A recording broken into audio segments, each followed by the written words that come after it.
নবম দশম শ্রেণীর জন্য আজকে আমরা একটা ক্লাস নিয়ে আসছি, সেটা হচ্ছে রাসায়নিক বন্ধন। স্পেশালি রাসায়নিক বন্ধন আমরা আজকে বুঝব। দুই ধরনের রাসায়নিক বন্ধন আছে, একটা হচ্ছে আয়নিক বন্ধন আর একটা হচ্ছে সমযোজী বন্ধন।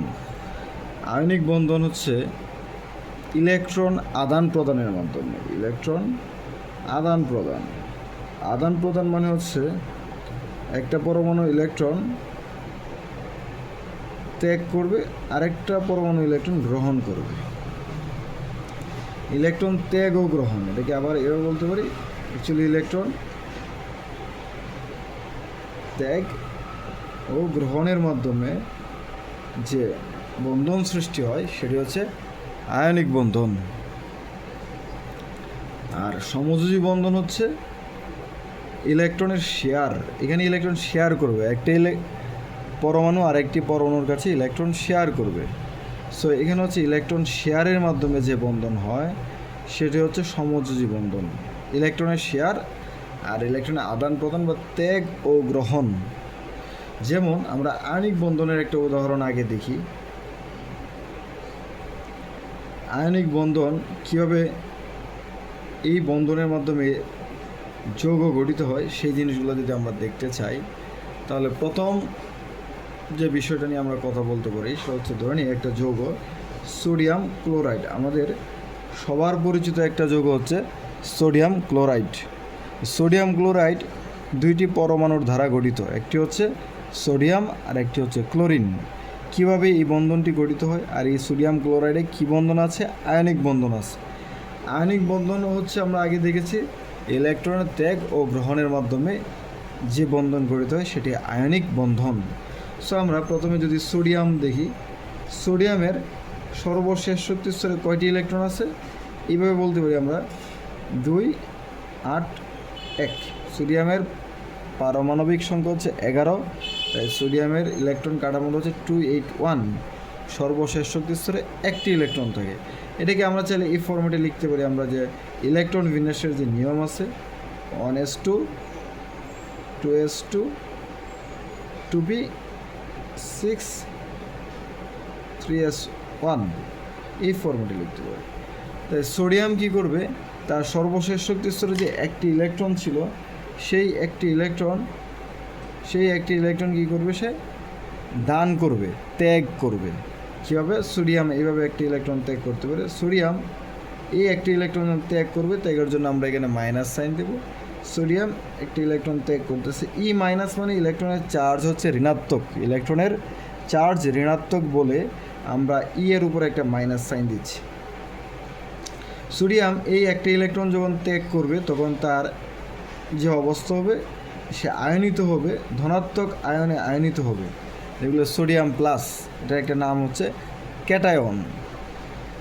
আচ্ছা, এখানে আরেকটা বিষয় বলে রাখি, সেটা হচ্ছে জারণ বিজারণ প্রক্রিয়ায় আমরা জানি ইলেকট্রন ত্যাগ করলে কি হয়? জারণ ঘটে।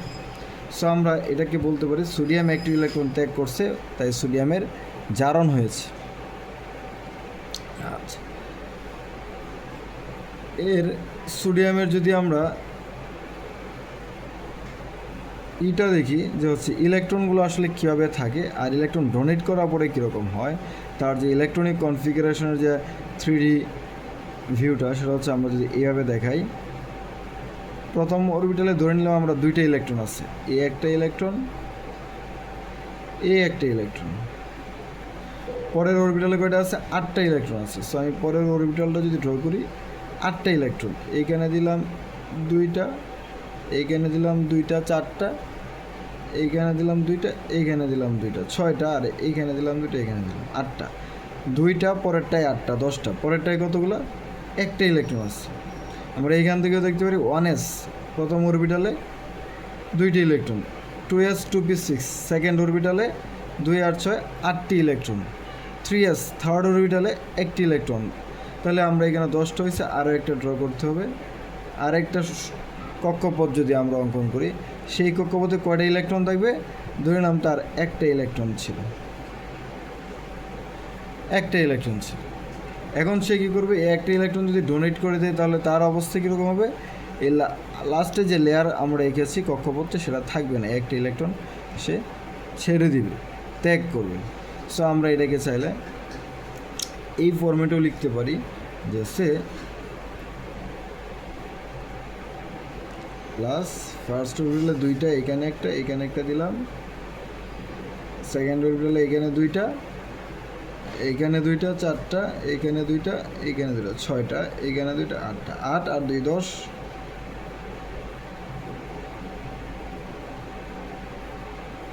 একটু বোঝানোর জন্য, স্পষ্ট হওয়ার জন্য বড় করে বোল্ড করে দিচ্ছি। আর লাস্ট অরবিটালে গিয়েছিল একটা ইলেকট্রন ছিল, সে একটা ইলেকট্রন কী করতেছে, ত্যাগ করতেছে। এই একটা যখন ত্যাগ করবে তখন পরবর্তীতে যেটা আমরা পাবো, এখানে ওই লাস্টের অরবিটালটা থাকবে না।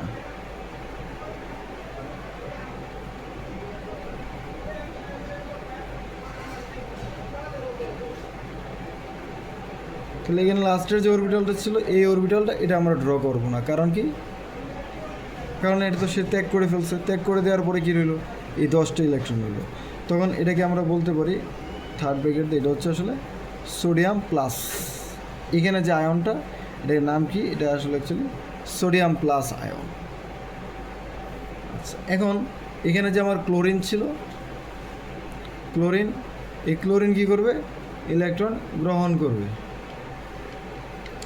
তো আমরা ক্লোরিনের বিক্রিয়াটা যদি দেখতে চাই, এরকম দেখতে পারি। আগে হচ্ছে ক্লোরিনের ইলেকট্রনিক কনফিগারেশনটা আমরা দেখি, ইলেকট্রন বিন্যাসটা। সেটা হচ্ছে ক্লোরিনের কত, পারমাণবিক সংখ্যা কত,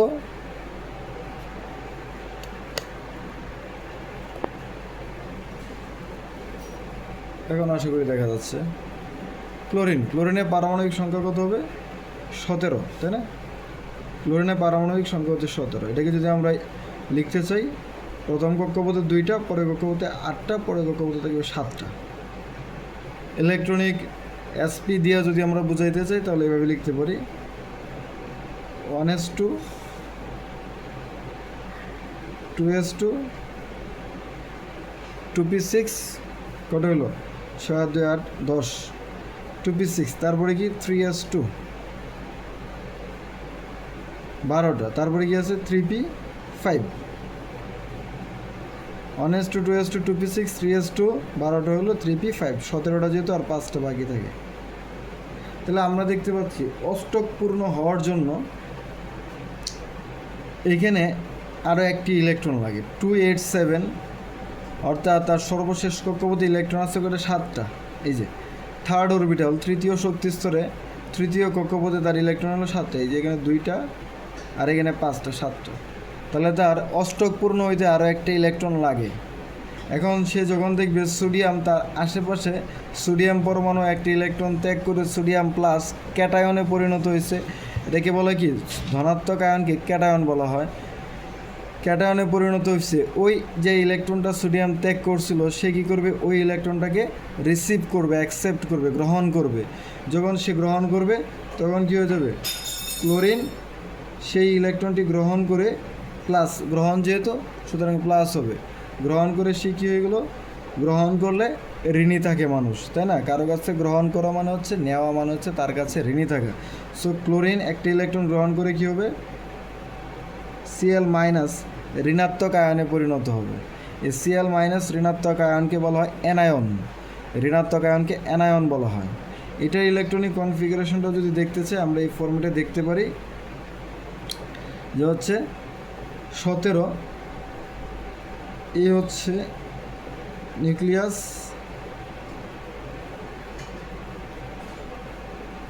ফার্স্ট অরবিটালে 2টা, পরের অরবিটালে থাকবে 8টা, 2 4 6, এই হচ্ছে 8 10। এরপরে অরবিটালে কয়টা থাকবে, 7টা। এখানে 2টা দিলাম, এখানে 2টা দিলাম, 4টা, এইখানে দিলাম 2টা, 6টা। এখানে কয়টা থাকে, 1টা। আমরা জানি অরবিটালে ইলেকট্রনগুলো জোড়ায় জোড়ায় অবস্থান করে, তো সব জায়গায় জোড়ায় জোড়ায় ছিল।